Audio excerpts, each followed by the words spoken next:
All right, so this one thing has been a game changer for a lot of my clients because it gives them the visibility that they can understand what's going on with their business and within their ad, like more specifically on the ad side of their business. And it also helps you really kind of understand where you're at when you're in trouble, when you need to make some changes. So, and the best part about this is it's going to almost take no work from you. Initially, the setup will take some time, but over time, you'll find you can automate pretty much the whole thing, and your client always thinks you're working. So, this is a really, really valuable report. So, it depends on the client on what they find important. Generally, I like try to lean towards return on ad spend. And you can see I put both an Amazon return on ad spend as well as Shopify. I haven't always done that. And the reason for that is, I mean, as many of you know, when you start spending in other channels, sometimes your Amazon sales will increase as well. And so this kind of helps us get some visibility of what our overall company return on ad spend is versus our Shopify specific in this e-commerce example versus Amazon. And so anyway, so what I do is I actually have I have an analyst in the Philippines, so $5 an hour, and he does this every single day. He just adds in data from Facebook ad spend, Google spend, Pinterest and TikTok when we're spending, and I just let him know when we start spending there again. Amazon spend, and this is like our retainer broken into 31 days. So that way they can really easily just like understand. I like to build that into the ad spend when we're running ads for them. And then, Amazon sales as well as Shopify sales and total sales, total ad spend. Anyways, you can see all this. I didn't need to explain that most likely. But what this helps is it helps give the client confidence in what you're doing. Like, for example, you can see trends by day. And I always tell my clients, because there are always these bad days, and to let them know, like, make sure they look at the bigger picture and not just those one bad days. I have had some clients just hone down on those bad days and try to figure out what was going on. It could have just been people were doing something else that day and didn't want to buy. It could have been a whole host of reasons. And so I just try to tell them, look at like a 7-day trend is kind of what I do. If not, like, look at the bottom total average for the month.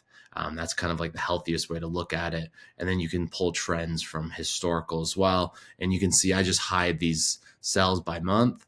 So you can expand them in the future if you want.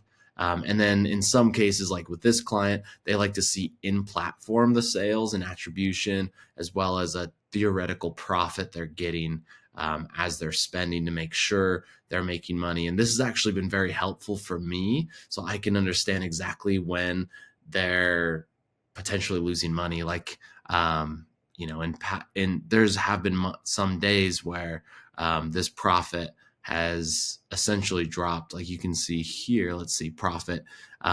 This day, you can see we lost $95 that day due to spend and total sales in platform sales, not total sales coming from all channels, which is what this number is, but in platform sales. And this is kind of gives them a very granular look at what they're doing. And it's been really helpful for my clients to kind of see this and understand, okay, cool. So, Google's driving this much, Facebook's driving this much, blended. And then you can see we got Facebook blended, all this stuff. And then we even got into the granular to see cost per order. And so that way, that's what the CPO is. That way they can calculate this profit a little bit easier. So yeah, that's kind of one thing. And then the way I add extra value for the client is offering them a forecast so they can see they can see what they've got going year over year, and then ad spend year over year as well.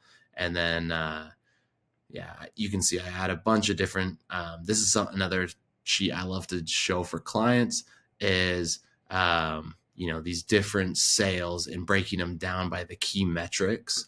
so they can see trends and help them make better decisions when it comes to what discounts they want to use and how effective those discounts were compared to past and prior sales and their average conversion rate throughout the year. Anyways, hopefully this was helpful. This has been something that has been just key for quite a few clients, and it's fun. I'll often see a client hop in here and there while I'm working on these sheets, showing that they use these dashboards themselves and find a lot of value in them.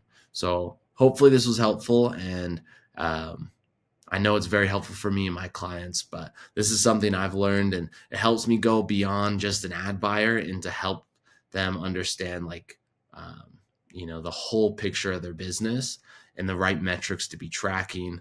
And there's also another tab that I wanted to share. That's core metrics.